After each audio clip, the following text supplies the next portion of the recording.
ஆண்டவர் உங்களோடு இருப்பாராக.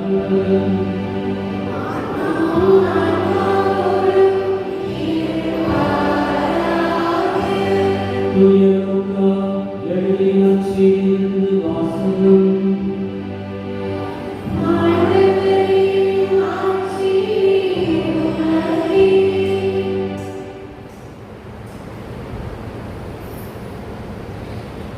அதிகாரம் 10 இறைவார்த்தைகள் 1 முதல் 9 முடிய. அக்காலத்தில் இயேசு 72 பேரை நியமித்து அவர்களை தாம் போக இருந்த எல்லா ஊர்களுக்கும் இடங்களுக்கும் தமக்கு முன்னே இருவராக அனுப்பினார்.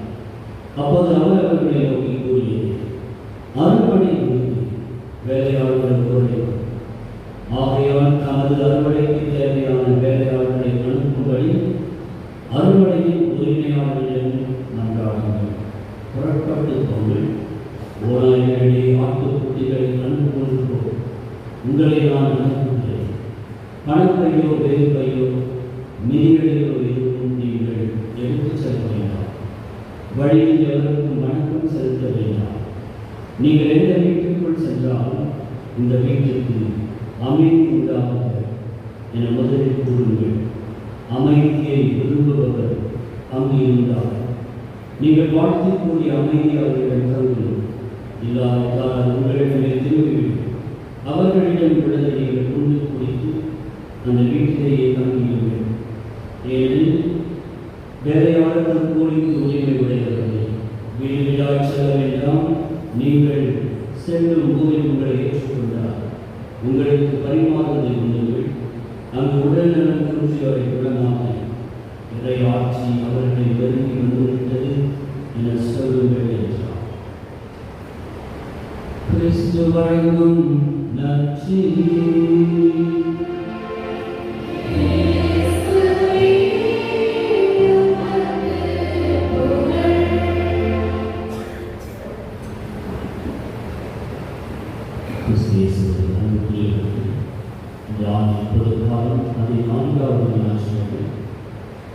நற்செய்தி அறிவிப்பு.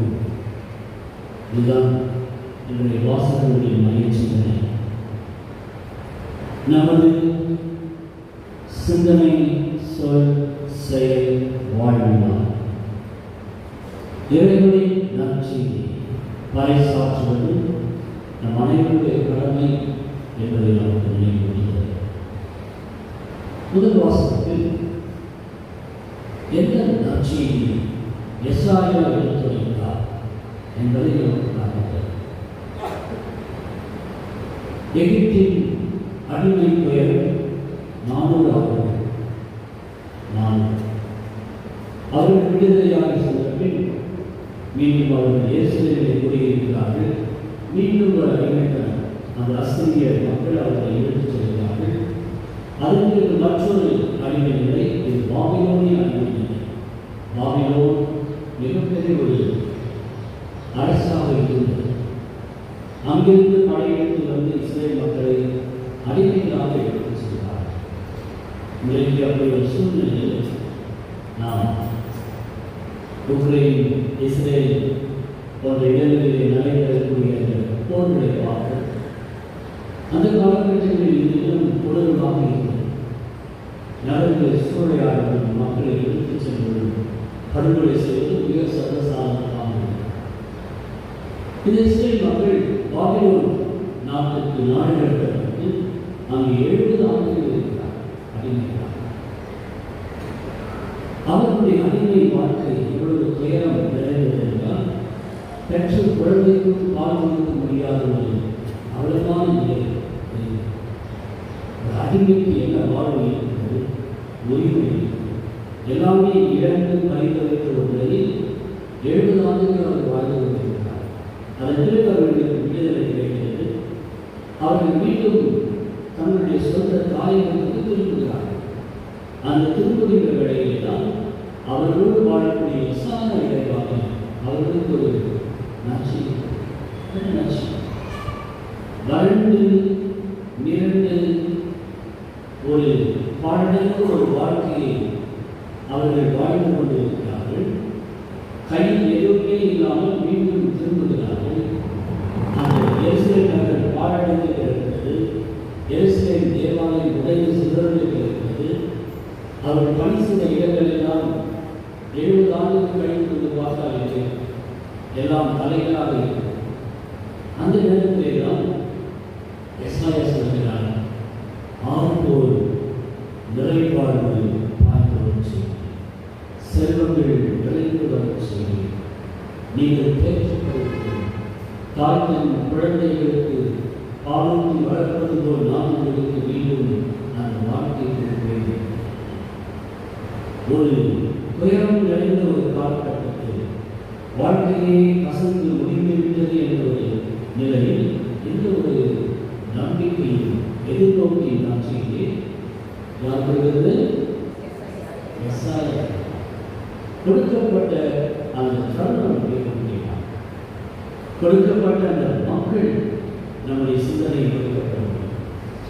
இழந்து போனதை மீண்டும் உருவச் செய்யக்கூடிய ஆனந்தை வார்த்தை, உடைந்து போனதை மீண்டும் நிறைவேறச் செய்யக்கூடிய ஒரு எதிர்காலத்தை ஆண்டவர் நமக்கு இப்படி வேலைகள் வருகிற போது, துன்பங்கள் வருகிற போது, நம் வாழ்க்கை அப்படியே கசந்து போகிற போது, தத்தளிக்கிற போது, நம் உள்ளத்தில் இந்த வார்த்தை ஒழித்துக் கொண்டிருக்கிறது. மீண்டும் உங்களை உறுதிப்படுத்துவேன், தேற்றுவேன், வழிநடத்துவேன். 2வது வாசகம் பவுலியாக குறிப்பிடுகிறார். நம் வாழ்க்கையில் ஏற்படக்கூடிய சடங்குகள், மரபுகள், இதெல்லாம் முக்கியம். வெறும் சடங்குகள் நம்மை நல்ல மக்களால் மாற்றணும். புதிய படைப்பாவது, இன்றியமையாவது, புதிய வாழ்க்கையில் இருக்கக்கூடிய தீமைகள், மரபு சார்ந்த அடிநிலைகள், நமது வாழ்க்கையை சீர்குலைக்கக்கூடிய பழக்க வழக்கங்கள், கோபங்கள், அநீதிகள், இதையெல்லாம் விட்டுவிட்டு புதிய படைப்பாக பச்சிலர் குழந்தை மனதிலே எப்படி தூய்மையும் மேன்மையும் அழகும் இனிமையும் இருக்கிறதோ, அதுவும் நம்முடைய வாழ்க்கை புதிய படைப்பாக. பவுலியா சொல்லுகிறார், அவருக்கு பிரச்சனைகள் தொலைகள் இல்லாமல் அவரை குறிப்பிடுகிறார். 2வது வாசகத்திலே நாம் கேட்டோம், தொல்லைகள் அவர் அடைந்திருக்கின்றார். பல தொல்லைகள், பல சிரமங்கள்.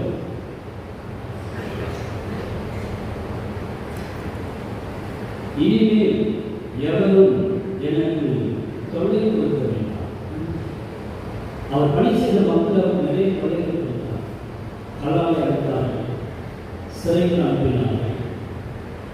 அவருக்கு பசியோடு இருக்கிறதுக்கான அவர்களை அவருக்கு கொடுக்கப்பட்டது. அவமானப்படுத்தினார்கள், சிறுமைப்படுத்தினார்கள்.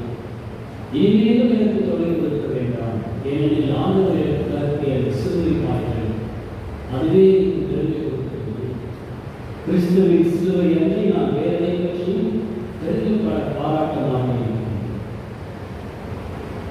பவுலியார் கூறக்கூடிய நற்செய்தி என்ன என்றால், நாம் இந்த தொல்லைகள் மத்தியிலும், சிரமங்கள் மத்தியிலும், அவமானங்கள் மத்தியிலும், ஏமாற்றங்கள் மத்தியிலும் புது படைப்பாக தொல்லைகள் இருந்தால் இன்னும் அதிகமாக தொல்லைகள் ஏற்படுவது நம்முடைய வழக்கம். நாம் ஒரு கஷ்டத்தில் இருந்தால் எல்லோரையும் அந்த தொழில்களை உட்படுத்துவது நம்முடைய ஏதாவது ஒரு பிரச்சனை எல்லாரையும் போட்டு நிறுத்துவது, கோபத்திலே வார்த்தைகளை கொட்டுவது, இதெல்லாம் நம்முடைய புது படைப்பாக இன்றியமையானது.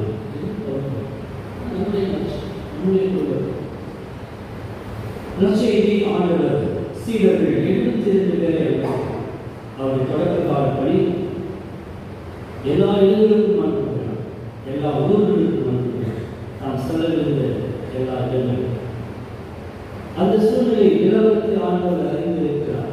அறுவடை மிகுந்து இருக்கிறது, செய்ய வேண்டிய பணிகள் குவிந்து இருக்கிறது, ஆற்ற வேண்டிய கடமைகள் மறைவோடு இருக்கிறது. ஆனால் வேலையாட்கள் ஒரு குடும்பத்திலே நீங்கள் எடுத்துக்கொள்ளுங்கள்,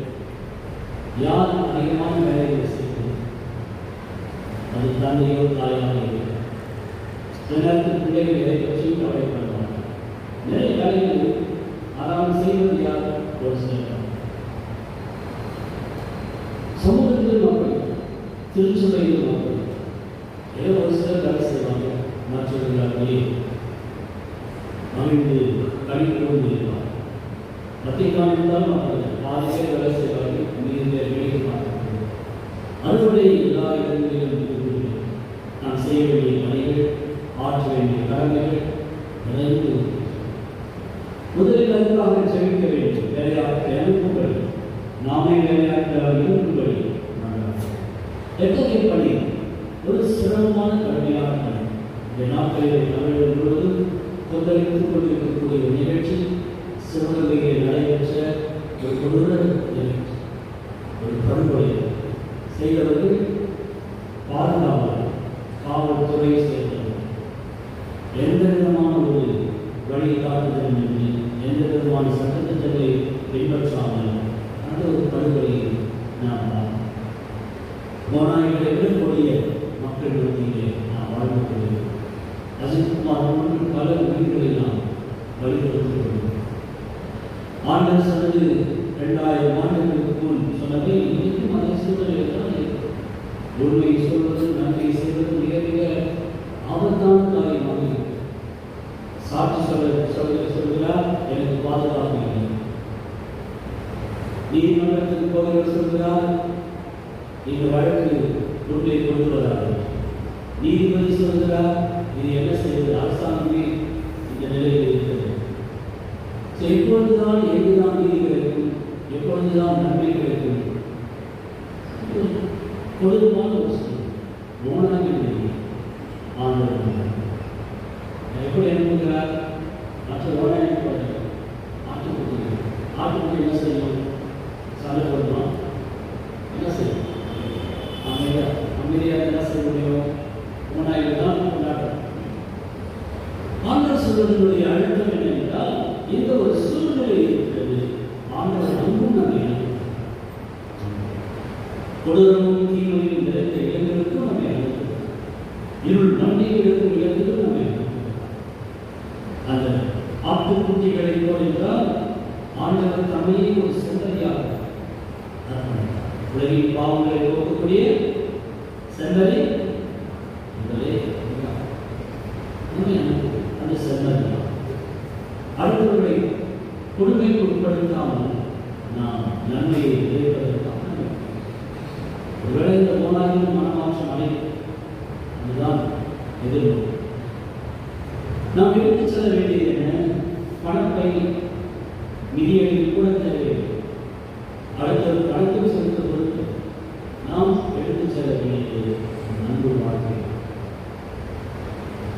நாம் வழங்க வேண்டியது வந்தால் அமைதியை வாழ்த்து கூறுங்கள், உடல்நலம் குன்றியோரை குணமாக்குங்கள், இறையாட்சி அணி அன்மையில் இருக்கிறது என்று அறிவிக்க வேண்டும். இதுதான் நாம் செய்ய வேண்டியது. தவிர்க்க வேண்டியது நம்மை ஏற்காமல், நம்மை அடுத்தவர் வரவேற்காமல் தூசியை கட்டிவிட்டு முன் செல்லுங்கள். பெற்றோருக்கான சில பரிந்துரைகளை நாங்கள் முன்வைக்கின்றேன். எப்படி நாம் நற்செய்தியை அறிவிக்கிறோம்? நூறாக சென்று நூல்களையும் புத்தகங்களையும் சில குறிப்பேடுகளையும் கொடுக்க வேண்டிய அவசியம் இல்லை. குடும்பத்தில் நற்செய்தியை நாம் பறைசாற்றுவோம். எல்லோருக்குமான படை. பல குடும்பங்களிலே சண்டைகள், மோதல்கள், பிரச்சனைகள், எப்போது பார்த்தாலும் மன கஷ்டங்கள், இதெல்லாம் வாழ்ந்து கொண்டிருக்கும். பெற்றோர் பிள்ளைகள் மத்தியிலே பெற்றோர் பாரபட்சம் காட்டுவதை தவிர்க்க. இந்த பிள்ளைதான் அவர் நல்லது, இந்த பிள்ளைதான் ரொம்ப படிக்கிறது. பாரபட்சம் வேறுபாடு காட்டி குழந்தைகளை வளர்ப்பதனால் பிள்ளைகள் மனதிலே வெறுப்பும் மனக்கசப்பும் பெற்றோர் நாம் ஏற்படுத்தும். அது கடைசி வரைக்கும் வளர்ந்துவிட்ட பெற்றோராக என்னுடைய சில நேரத்தில் அவர்கள் நீதியாக நடத்தவில்லை, சரிசமமாக வாழ்க்கவில்லை. அதையெல்லாம் உங்கள் பிள்ளைகள் பாரபட்சம் கருத்து. இரண்டாவது, முன்னுதாரணமாக பெற்றோர் வேண்டும். நீங்கள் உங்களுடைய துணையை விதம் அதில் உதாரணமாக இன்னும் சில குடும்பங்களிலே அவமரியாதையோடு பேசுவதும், வாடி போடி என்று சொல்வதும், வாரப்போடா என்று சொல்வதும், கைகளுக்கு நடப்பதும் நடந்து கொண்டிருக்கிறது. இதெல்லாம் நாம் தவிர்த்து பெற்றோர் ஒருவருடைய நடத்துகின்ற விதம் மதிப்பும் மாண்பும். சில பேர் சொல்வார், நாளைக்கு மனைவியை ஒருபோதும் அவமதிக்கின்றனர், அவமரியாதை நடத்தி நம்முடைய எல்லாருக்கும் ஒரு பெரிய பாடம். அதான் பிள்ளைகள் பார்ப்பார், என்னுடைய தந்தை என்னுடைய தாயை நடத்துகின்ற விதம் எனக்கு தெரிவிக்கிறது. அதான் பிள்ளைகளுக்கு பின்னாலே தங்களுடைய குடும்பத்தை நடத்துவது. நீங்கள் கூறக்கூடிய அறிவுரை அவர்கள் கேட்பது, நீங்கள் வாழக்கூடிய விதத்தைத்தான் அவர்கள் பார்க்கிறார்கள். அவர்களுடைய துணைவியை துணைவரை மதிப்புடன் அன்புடன் நடத்த வேண்டும். அப்படி நடத்தினால் உங்கள் பிள்ளைகளுக்கு உங்களுடைய மதிப்பை அடுத்த பிள்ளைகளை திருத்த வேண்டும். அவர்களை அவமானப்படுத்தி அடித்து உதைத்தார் கண்போடு அன்போடு சத்தம் போட்டு சொல்வதனால் அவர்கள் எதையும் ஏற்றுக்கொள்ள போவது முன்னுதான். அடுத்த பிள்ளைகளோடு பிள்ளைகளுக்காக செவிக்க குடும்பத்திலே செவிக்கிறீர்கள், பெற்றோர் வேலை செய்கிறீர்கள், அந்த கோவிலுக்கு பழைய செல்கிறீர்கள், பிள்ளைகளோடு சேர்ந்து செவிக்கக்கூடிய குடும்பம் மிக மிக ஒரு காலத்தில் எங்கள் குடும்பத்தில் செவித்துக் கொண்டிருந்தோம். இப்போ யாரும் செவிக்க கோயிலுக்கு போவார்கள், வருவார்கள், இல்லத்தை செலுத்துவது, பெற்றோர்கள் சேர்த்து செலுத்துவது. பிள்ளைகள் எப்படி வளர்க்கணும்? ஜபத்தை எப்படி கற்றுக்கொள்வார்கள்? வழக்காக செலுத்தக்கூடிய தந்தையை பார்க்காத குழந்தை எப்படி செலுத்தும்? வீட்டிலே தேவைகளுக்காகவும் சிரமங்களுக்காகவும் மத்தியிலே போராடக்கூடிய ஒரு தாய் நன்றிக்கு கதவை செலுத்துவதை பார்க்காத குழந்தை எப்படி செலுத்தி அடுத்த சமூக உடல்களில் மிகப்பெரிய பிரச்சனை எப்படி பயன்படுத்த வேண்டும்? பிள்ளைகளுக்கு நாம் சொல்லிக் அதில் இருக்கக்கூடிய ஆபத்துகள், அதில் இருக்கக்கூடிய தீமைகள் எல்லாம் பிள்ளைகளோடு பேசணும். அவர்களோடு விளையாட செல்போன் தராத பார்க்காத அது முக்கியம். அவர்களோடு பேசி அது பின் விளைவுகள் ஆபத்துகள் என்ன இருக்கிறது. நன்மதிப்பீடுகள் ஒழுக்கமாகிவிட்டு உங்களுடைய பிள்ளைகள் உங்களுடைய முன்மாதிரியை செயல்படுவதாக கற்றுக்கொள்கிறார்கள். தவிர பாடம் எடுப்பதாக குழந்தைகளோடு நேரத்தை செலவிட வேண்டும்.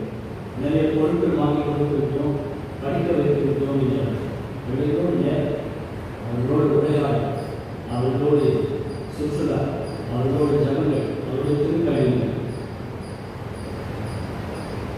அடுத்ததாக மிக முக்கியமானது, வீட்டிலே இந்த நிறைய உணவகங்களிலிருந்து உணவை தான் நீங்கள் பெற்றுள்ளோம். அதாவது ஒரு முறையில் ஒரு 10 நிமிஷம் சாப்பிடலாம். வீட்டிலே உணவை சமைத்து பகிர்ந்து உண்பது மிக முக்கியம்.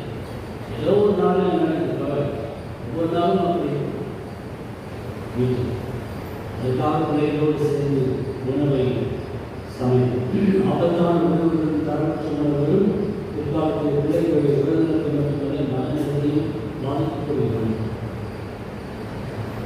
பிள்ளைகள் விளையாடும் போது, பேர பிள்ளைகள் விளையாடும் போது அவர்களுடைய உடல்நிலை நீங்கள் அவர்கள் விளையாடுவதை நீங்கள் பார்க்க வேண்டும் என்று விரும்புகிறார்.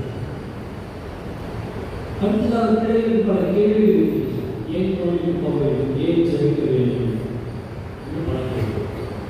அதில் என்ன செய்வது? அவங்க பேசினால்தான் அவங்களுக்கு அதே சொல்ல. பெற்றோர், நீங்கள் உங்கள் பெற்றோரை எப்படி பராமரிக்கிறீர்கள்? உங்களுடைய பெற்றோரை நீங்கள் எப்படி மாற்றுகிறீர்கள்? அப்படித்தான் உங்களுடைய பிள்ளைகளும் என்ன செய்வார்கள்? உங்களை பார்க்க. அடுத்த பிள்ளைகள் உருவாக மட்டுமல்ல, பொதுவாகவே குரல் பேசுகிறது, பொய் பேசுகிறது, இதெல்லாம் நீங்கள் தவிர்க்கிறது. பிள்ளைகளுக்கு பொய் பேசுவதை யார் கற்றுக் கொடுப்பது? பெற்றோர் தான் கற்றுக் கொடுப்பது. பொருள் பேசுவதை வீட்டுக்கு யார் கற்றுக் கொடுப்பது? நாம் தான். அடுத்ததாக ஒரு கடைசிக்காலை குடும்பத்தில் ஒரு குழந்தை போதும் என்று நினைக்கிறேன். உலகின் பல நாடுகளில் இன்றைக்கு முதியவர்களால் மட்டும் நிறைவு 60-70% 80 வயது 90 வயது கடந்தவர். குழந்தைகள் இல்லை. இன்னொரு 50 ஆண்டுகள் கழித்தால் 4 இருக்கும் மக்கள் இருக்கிறார். கத்தோலிக்க குடும்பங்கள் குழந்தைகள் நிறைய 10-15 தேவை 3 அல்லது 2 இருக்கிறது. திருச்சபையில் சமூகத்தில் வளமையை குழந்தைகள் தான் பார்க்க முடியும். அதில் நல்ல குடும்பங்களை கட்டியெழுப்பதற்கு பெற்றோர் தந்தைகள் முன்பாக. அதனால் இந்த படைப்புகள் எல்லாம் இவைதான் லட்சியம். இப்படி நம்முடைய குடும்பங்களிலே சண்டை காட்சிகள் குறைந்து மகிழ்ச்சி அன்பு பெருகினாலே அதுவே லட்சியம். இவ்வளவு அழகான குடும்பமாக இருக்கிறது குடும்பம் எல்லாம் மக்கள் கேட்பார். நண்பர்கள் நினைத்திருந்து கை கொடுத்தாலே பெரிய லட்சியம். நீங்கள் போய் யாருக்கும் லட்சியம் சொல்ல தேவை. இந்த திருப்பதியை எண்ணிக்கொள்ளும். ஆனால் நம் அனைவருக்கும் நமக்குள்ள நன்றியை கொடுப்பார்.